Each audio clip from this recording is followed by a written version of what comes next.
Hi everyone, Professor Ullman here. We're going to turn this over to some excellent math department videos on the subject of continuity. Before I do, since I know many of you are probably expecting to hear from me, I just wanted to give you a brief introduction to the subject. I think many of you have a sense of what a continuous function is. That if we, where's the pen? There we go. That if I were to draw a function, what we'd say is we would say that's a continuous function. It's because it's an unbroken ribbon. And I think many of you would also probably look at something like this and say this is a discontinuous function. All right, so if that makes sense to you, then you have a basic understanding of sort of a very high level understanding of continuity. But in reality, this is not really the correct understanding of continuity. So I want to give you a more precise understanding of the subject.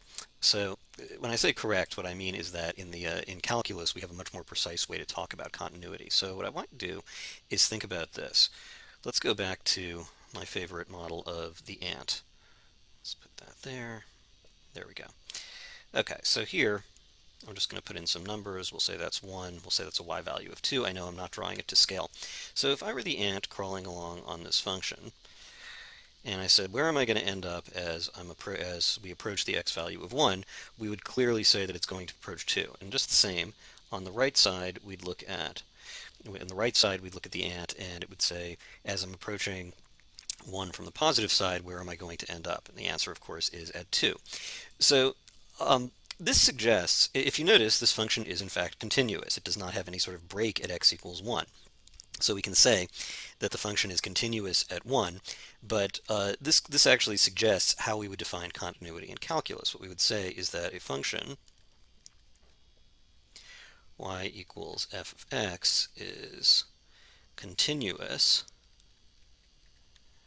at x equals c if, we actually need 3 conditions. 1, if f of c is defined. 2, the limit as x approaches c of f of x exists. And 3, which is really kind of subsumed into this idea, that if we say the limit as x approaches c of f of x is actually equal to f of c. So in other words, what we're talking about here is that the function equals its own limit. Now, what I can do is I can just show you in contrast, if we were to draw a discontinuous function. There are various different types of discontinuities, and we'll get to that in a minute. But let's suppose, for example, actually, let's do it this way. Let's just suppose, for example, that we had a function that looked like this. This is probably the simplest type of discontinuity. But here, what we'd say is that let's put in some numbers. What we'd say is that f of 1 equals 3, but the limit as x approaches 1 of f of x is equal to 2. So in this case, what we can see is the function is not equal to its own limit at x equals 1, and it is in fact not continuous at 1. It has a break at 1. So this is the calculus understanding of continuity. So that's mainly what we're going to be talking about in this section. So let us just flip to the different types of discontinuities. So first, we have the one that I drew.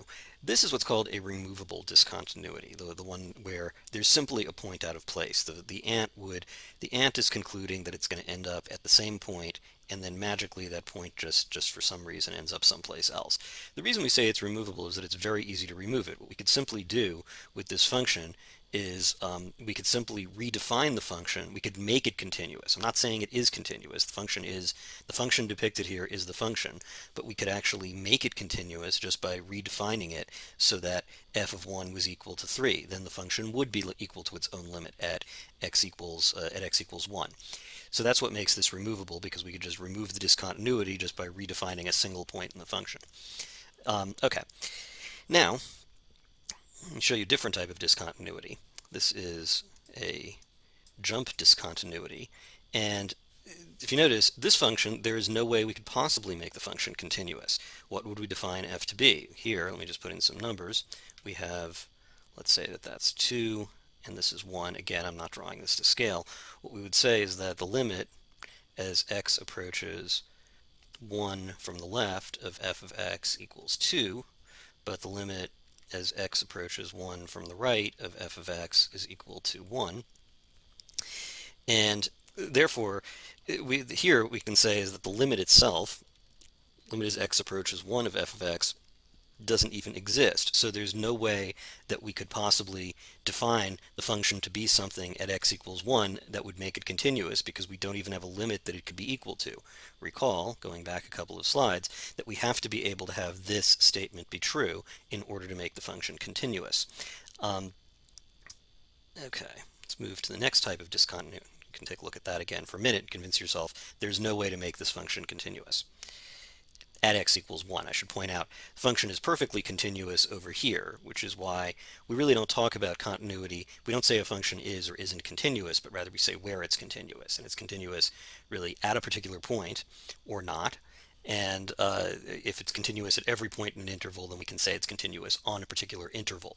But it's sort of a mistake to talk about a function being continuous or not, because really it's a question of where it is or isn't continuous. Next, we have an infinite discontinuity. So as we'll see, the situation that this graph depicts is that the limit as x approaches 0 from the positive side of f of x is equal to infinity. It turns out that this is actually an example of a limit that doesn't exist, but it's a specific type of non-existent limit, when the function just appears to grow without bounds. This arrow just shows the function is going to get higher and higher and higher as it goes to as we get closer to 0 on the right, and therefore we can describe this limit as being infinity, even though this state infinity is not a number. A limit doesn't really exist unless it equals a number. So this is actually kind of a notation for the idea that you see shown in this graph. I don't want you to think that infinity is a number. When this statement is true, it's perfectly correct to say that the limit does not exist. In fact, it would be incorrect to say that the limit exists and is equal to infinity. We will get to that in the next section. We'll talk about limits at infinity. Finally, we have what's called an oscillating discontinuity. This is a function that I introduced briefly at the end of the last video. This is the function y equals sine of 1 over x, and you can review my explanation of why this function itself looks like this and why it doesn't seem to approach any limit why in fact doesn't approach a limit as you get close to 0. That as we close in on 0, we really can't say what it's doing. It just bounces around, more and more frenetically, and it just breaks down. It really defies any explanation as you get very close to 0. So because it's oscillating back and forth between 1 and -1, as I'm showing here, that's 1, that's -1, we call this an oscillating discontinuity, and that's another example of a function that's discontinuous. What we mean by that is the function is actually undefined at 0. It doesn't have any value at 0 because we can't put in 0 here, but there's also nothing we can set it to because it could be -1, 1, or any value in between. We just have no way of knowing what's going on there. Okay. Finally, the type of problem that we will cover in this section is finding values that make a function continuous. If you take a look at what I've drawn here, I have a piecewise function that's equal to the constant 5 as long as we're greater than x equals 7.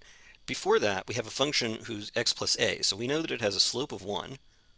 We just don't know which function it is. We don't know what its a is. In other words, what its y-intercept is going to be.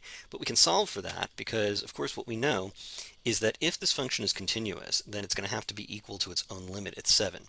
What that means is, first of all, that the limits have to exist, and we know that the limit as x approaches 7 from the left of f of x is going to have to equal the limit as x approaches 7 from the right of f of x in order for the limit as x approaches 7 of f of x to exist. That this condition has to be true.